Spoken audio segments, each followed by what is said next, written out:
Hi, everybody. Welcome to The Pivot. I'm Andrew Buchanan. Hi, and I'm Laura-Ann. So this is an interview series where we try to highlight people in our industry who have been able to pivot and find a new way forward in this new normal. Today, we're lucky enough to have Linda Beltran, who has spent a whole career pivoting from industry to industry in high-level jobs. And I think she'll have some really valuable advice for all of us who are trying to just figure out, what to do next or do for a while. Uh, Linda did global PR for Feld Entertainment. She was the Global Communications and Services Director at Oracle, Executive Communications for Social Innovation Business at Hitachi, and that's what she's doing right now. So welcome, Linda. Thank you. Thank you for having me.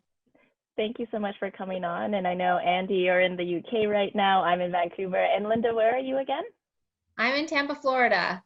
Awesome. We've got all our bases covered.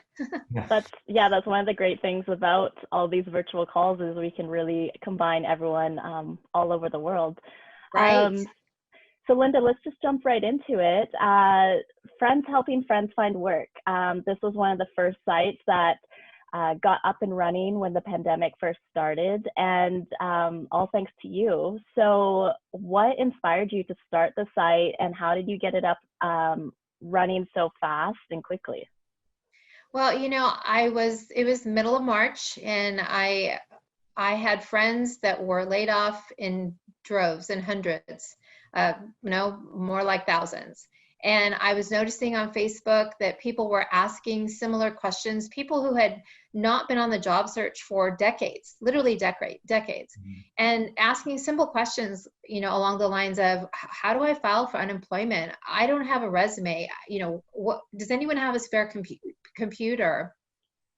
And it sort of came to me that there needed to be a repository of one single place that people could go to try to, help each other or, get started on their resume or their job search. And so I literally was in the shower and thought of my friends need to find work. And, I'm in communications. And so I guess alliteration sort of kind of came to me, friends helping friends find work, which is essentially what we're doing. And so I am so fortunate that my best friend is like my IT guru for life. And so I called her, I'm like, how do I do this? How do I start a Facebook group? This is what I want to do. And she literally, if you go on the Facebook group, she's the other manager of the page. And so she found the artwork. We got it launched. We literally got it launched in the same day. And then I started inviting people that I knew needed, the support and attention. I just checked this morning. I think we're almost at 500. It's kind of had waves. I think people, obviously the initial layoff in March, was the first wave, but I think as time has worn on and some people are still, on the search, and might have, actually in that time, oddly enough, I lost my job, then found a job. So I think you're finding people that, might have been employed that are now seeing that layoff situation, so are coming to the page. So it's really important for me, whether I'm working or when I was even unemployed, to keep fueling that page, because I feel that there's so many people that are still, looking for just that one extra, tip. Or, I've actually had people say to me, in message, hey, I saw you post this. Do you know anybody there? And I have, and I've steered them, to the person I know there. So I think that is why it's beneficial, because in times past, looking for a job is a very secret, private thing, right? Especially if you had a job and you were looking for a job, you never talked about it. You might have, to your spouse or your best friend, whatever. But at work, that was taboo. You don't walk into your job and say, I'm going to be out of here next month. That. But now all those stigmas, or it's not shameful to say you're out of work. We have all been there, and now we are all there now together. So I just felt that I'm sorry, go ahead. I was going to say, I think that's one thing that was really nice what you had touched on, was the fact that we are going in waves. And just because you had a job at the beginning, maybe you have moved on by now. But also, even personally, I know a bunch of people who took this time from the entertainment industry to try different things and try different fields that they wanted to touch on, who, they didn't have the time to before, or they just you know, we're in their one pathway. So this is a great way to kind of see what else is out there and be able to take those steps.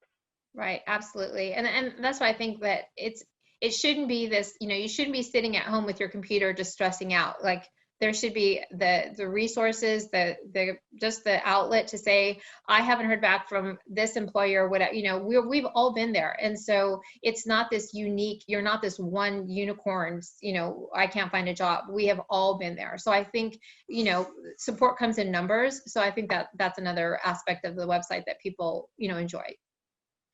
That's great. You know, and for you, like, you've gone through gone into a bunch of different industries in a similar kind of a position. You went from Feld Entertainment to Oracle and now to Hitachi. How have you been able to be so adaptable and keep that agile mindset? And how would you talk to others and give advice on this, you know, people who have been forced to look at other industries, you know?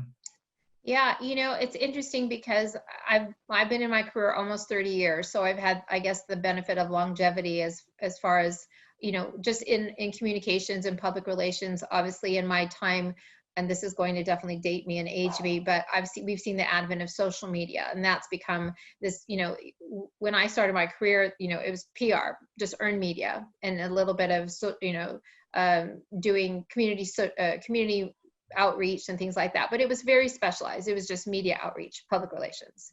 And then all these other areas started kind of coming in, and the PR bucket just became like the dump in the you know, everything else was dumped into it. So, you know, then social media came along, oh, give it to the PR girl, or, you know, give it to the PR department. And so it was this catch-all. And so you just, you know, kind of add that to your, I guess, your skill set. But I spent, you know, a good 23 years in hospitality, and pretty much thought I would spend the rest of my career there. But, you know, hospitality, like some other industries, is not very recession proof. So in my, you know, 28-year career, in the last 14, I've been laid off 4 times. And 2 of those were recession, you know, and economically, you know, economic reasons. I guess you could also count COVID. So that would be 3. And one was just, you know, Feld Entertainment shuttered the circus. And so this entire revenue stream, also economically related, revenue stream was gone. And I was, you know, one of the people that the company could no longer, you know, afford to have on staff. So every single time I've recognized the business sense, it doesn't hurt your, you know, it's still a blow to your ego. It's really hard for someone to sit there and tell you, you're doing a great job, but we just can't have you here anymore. And that's hard. That's really hard.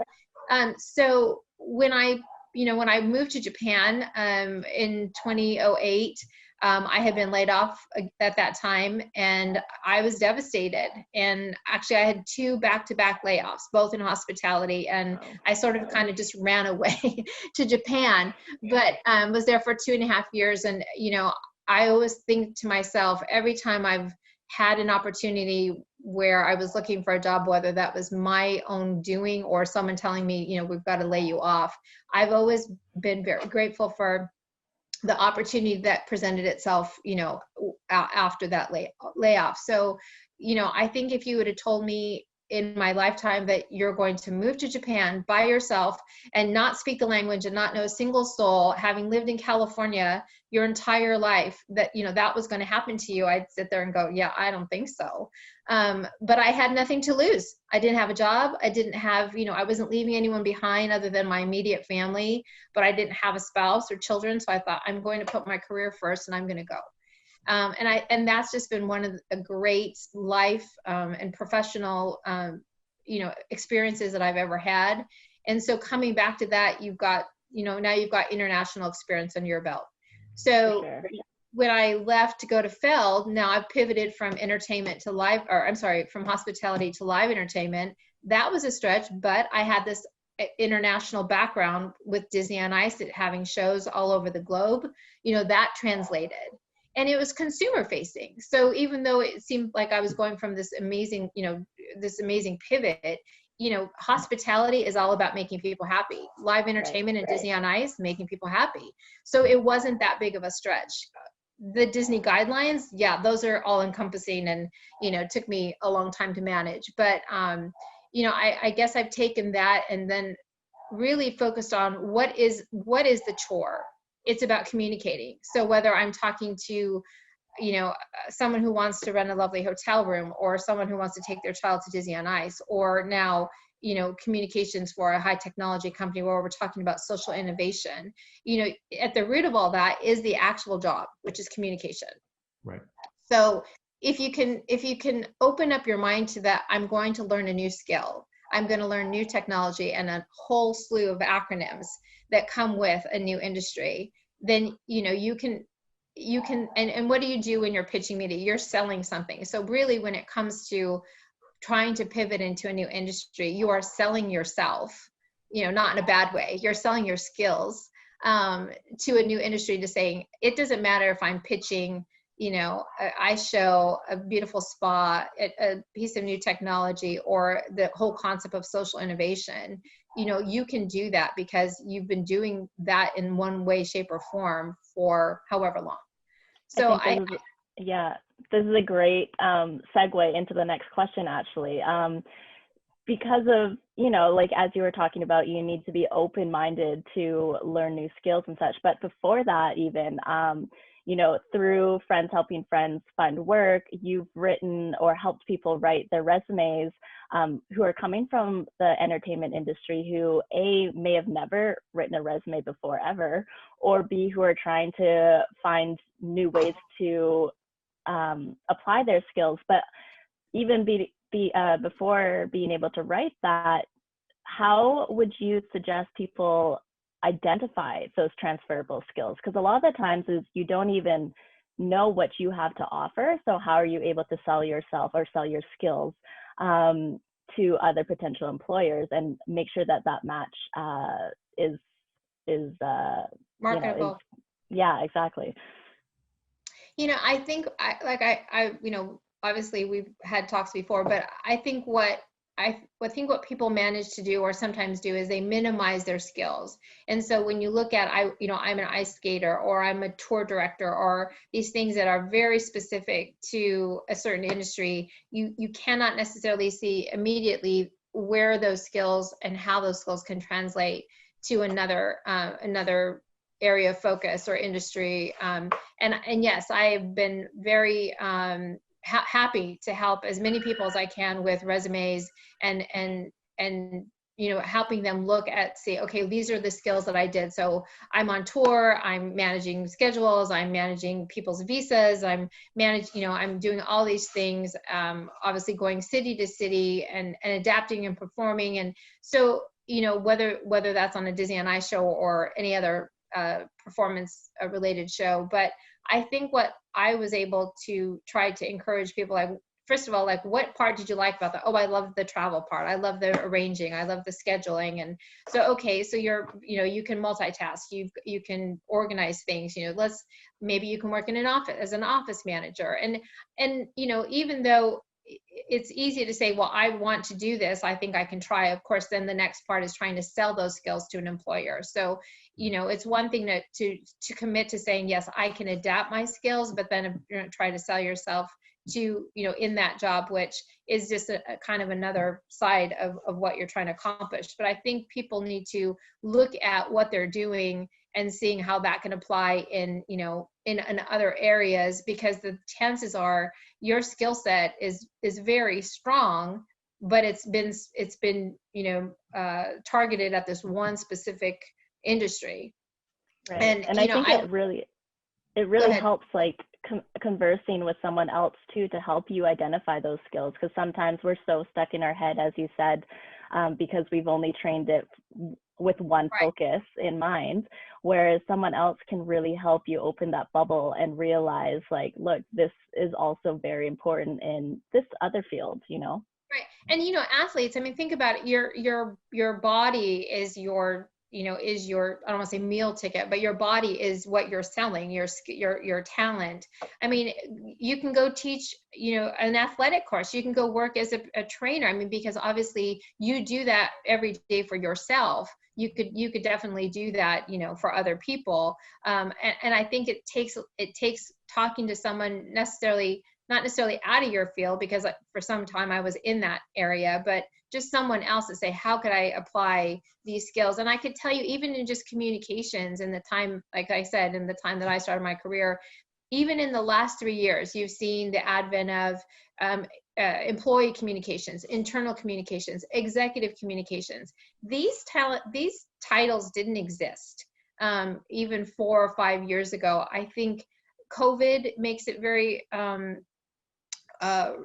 obvious why you need to be able to talk to your employees. You know, if you're not communicating with your employees now, you've got a problem. And I think people have realized, you know, yes, we have HR, but that doesn't necessarily mean the HR people are communicators. That means they can, you know, get our benefits in order and make sure those things all fall in place. But that doesn't necessarily mean they know how to communicate with the staff. And the same thing with executives. They're in very high, you know, powered positions, but that doesn't necessarily mean they know how to speak and be interviewed and write, you know, for their employees. So it's interesting that out of necessity, all these new fields have come about. So, you know, I think that's, you know, you might think that, okay, well, I've got this skill, it can't translate to something. Maybe you could become a gym teacher. I don't know, like anything is possible, right? Because you are so talented in one respect, you can definitely transfer over to something else. Well, you know, and I just want to point out, like, you have a full-time job that's quite an important job, and you've taken the time to help people in our industry. And, you know, you weren't in entertainment for a long period of your career, but it obviously has meant something to you coming out and helping all these people. And for us just to know that, okay, well, on that other side of things, that world that we don't know outside of shows or outside of entertainment or sport, we do have value. To hear that from somebody Oh, yeah. who's been in those other industries, it's just that motivation to take that step forward, to say, okay, well, maybe I do have value somewhere else as well. Well, I'll tell you, when the circus shuttered and I lost my job, you know, that was my 3rd layoff, and, you know, in a not very long time. And there was outsourcing, the company provided outsourcing. And I remember actually having the conversation saying, you know what, I'm good. Not that I couldn't use the help, but I was like, focus on the lion tamer, go focus on the aerialist, go focus, because they, you know, those are skills that aren't necessarily going to translate easily over. I'm good, you know, and, you know, not that I was cocky or overconfident. It was that I knew how to do my resume. I knew how to look for a job. I knew that there were communications jobs out there. I was more concerned about those people who had these amazing skills that were sort of one-off, that, you know, who probably did not have a traditional resume, that probably hadn't have a job, because, you know, like the circus, those are generations on generations that have been performing. And I'm sure it's the same for Cirque or any other live entertainment, but, you know, those are not necessarily jobs they had to apply for. They might've been jobs they were born into, acts they were born into. So, you know, I think there's just a level of, you know, I know my skill set, I know my abilities, I think I can manage, but I was more concerned about those people who hadn't been on the job search for 25 years and might struggle a little bit more. So I think, I mean, jobs, I've always said this, jobs come and go, but it's the people that remain. And I have been very, very fortunate to meet the most amazing people, and have added to my, you know, not just my worker family, but now their family. So if I couldn't make that stretch and I couldn't make myself available, that would make me a horrible friend. But you just have to. Yeah. Well, and that's and that's like the job market. The climate keeps changing so quickly. People are working from home. Like you say, there's other kinds of jobs out there. Where do you think the future of the job market is going, and the future of the job market in the entertainment industry? How do you see that changing in the future? Well, you know, I think the one thing I've said a lot as far as what will come out of COVID, you know, when all the dust settles, what will come out of that? I think the one positive, if you like it, is that working remotely is going to be not so uncommon.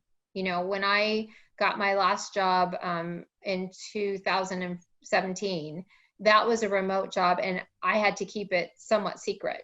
It wasn't widely known that I was working remotely. But I was also told that, you know, the job was supposed to be based in one of 3 places, but I didn't live in either one of those places, and my boss wanted me. So she made an exception to bring me remote. that's not the case anymore. You've got entire companies. You look at Google and Oracle and Apple and, you know, all these places that are now, you've sent your entire workforce to be remote. So what you'd have to sit back, and even from a real estate perspective, why do we have these massive, you know, offices, whatever? Because obviously companies are able to do this. So why wouldn't you continue? And that's been one mantra I've been suggesting to people. If you see a job and you think you're great for it and it's based in Michigan, apply. Not that I'm sending you to Michigan, but if they want you, they will make accommodation, because this works. You know, working remotely works. I mean, right now, my boss is currently in Japan on business. His boss is in France. We have another colleague in India, and then our CEO is in Dallas, and it all works, you know, so Yeah, I think when I worked in casting with Cirque, I was also a performer, and I worked remotely. And actually, I found that actually kept me in touch more with what's really happening on the ground. And so it actually improved my ability as a casting person. And I think, yeah, from a financial standpoint for companies, that's definitely going to be the future, I think. right. And it was interesting. Right before I left Oracle, I had done a focus group on employee communications. And the one thing that was very surprising was that they were not looking forward to going back to the office, because they were going to be engaging less with their manager. Because once they had to go remote, I think managers were then forced to step up and say, I can't ignore, you know, John 2 doors down, because I'll see him in the lunchroom and it'll be fine. Like you didn't have that access. So you had to be deliberate in your actions. You had to call people, you had to meet with them, and, you know, encouraging them to use video so you could see them, you know, make sure they're healthy, you know, or upbeat. And that was their concern. Not they didn't care if they had a commute or anything like that, that they would see less, they'd have less communication or interfacing with their manager, which probably makes you a horrible manager. Yeah, but you know, about the last part of that question, I would apply it to live entertainment the same as I would to hospitality, because that's another obviously industry that's near and dear to my heart, but is also suffering in a similar levels. I think, you know, eventually we're going to see some sort of new norms. So we see a little bit of it now with the NFL. Some of the games were, you know, less attendance or very minimized attendance. I mean, I know Disney on Ice did a show in Dallas. They did a Monster Jam show in Dallas. We'll have to see if that model works. You know, can that provide enough income as opposed to a full arena or full stadium. So I think once we get the vaccine, people will be a little bit more inclined to be closer, and it'll be safer. And, you know, good news every day. We're hearing from Pfizer and all these other companies that are getting very close. So this is encouraging. I think once, you know, I'm hoping that Broadway they seem to lead the way. They were one of the first to sort of shut down, and they've been a little bit more proactive on being very deliberate. Like, you know, originally it was the beginning of next year, and then I think we're out to May. Is it May? Yeah, they actually said June 1st will be the first day. Yeah, June 1st. So far. So they've already set that timeline pretty far out. Yeah. Which was a shock to a lot of people, but at the same time, they're just being proactive and trying to keep everyone's expectations in line, right? Like they were like, there's no point on lying to our employees and saying January when that's not really right. Realistic. And that's not realistic. I mean, there was just news that a cruise, I don't know which cruise line, went out, and then, you know, they got pulled back into port because they had an occurrence. So I think that's the really smart strategy to be conservative, because if something turns to the positive and they can start in March or April, people would be overjoyed. But I think if they did it the way you said, where they said, you know, let's try for January, no, we're pushing it back, that would just be another blow, another blow. So I look to Broadway to see how they manage things. And then also, you know, the NBA seemed to have a very successful bubble. So we'll see, you know, what learnings were had there. But, you know, I remain positive and confident that we will come back. And you know, we all need entertainment and music, and we need to travel. So these are all my hopes. But I think a good first step is what we're hearing from our technology companies about a vaccine. So I hope that helps. And I think all of this stuff you're saying, just people knowing that there are people like you out there who are trying to help and help people help themselves, so that they have a goal and, you know, they can reset a little bit, because we're not out of this thing right now and our industry isn't coming back anytime soon. So, you know, having somebody like you who can help people reassess where they're at and, you know, change industries for a while or long term and know what their goals should be and how to sell themselves to employers, I think it's really going to help people's mental health and, you know, hopefully get some work for people. Yeah, and you know, the thing of it is that it could be the job for now. I mean, I have a friend whose husband is works for the Postal Service, and she said, you know, it doesn't sound sexy, but the benefits are amazing. You know, you get exercise, or you know, it doesn't have to be forever, or it could be forever. You might pivot and find out, I like this. This is an industry I never would have thought of, and here I am, and I like it. I like the stability, or I like the hours or the flexibility. And that's, you know, you'd be surprised. Like I said, I never thought that I moved to Japan, and next to graduating from college, it was the best life decision I ever made. And I shock myself when I say that, because you know, I was a California girl that had no intention of leaving, and you just never know what happens when you kind of get kicked out the door, you know, either willingly or unwillingly, but you might discover something in yourself. You might discover an industry you didn't know existed and you like. You might discover hidden talents you didn't know existed, or you had an affinity for numbers, or, you know, things like that. You just don't know. I think that's one positive outshoot. Another positive outshoot is that it is pushing people out of their comfort zone, and it could be for the better. You know, sometimes change is hard, but it also could be a good thing. I think that is the perfect place to leave it. That was a really great way to finish. I really appreciate it. And thank you for taking the time with us, and thank you for all you've been doing. It's been Oh, no, my pleasure. wonderful. And you know, friends helping friends find work on Facebook. I'm obviously available to anybody. So, you know, it's a little bit busy with work, but if I can help anybody, I will do that. If I can give anyone an extra read on their resume, I'd you know, more than happy to do that as well. Thank Cool. you so much, Linda. So And we'll much. definitely add a link to your Facebook page once we air this episode. Great. So yeah, thank you for joining us. Andy, have fun in the UK. We've got a global collaboration right now. And to all of you watching this, I hope this was helpful and that you join us for our next episode of The Pivot. Thank you. Be well. Thank you. Yeah.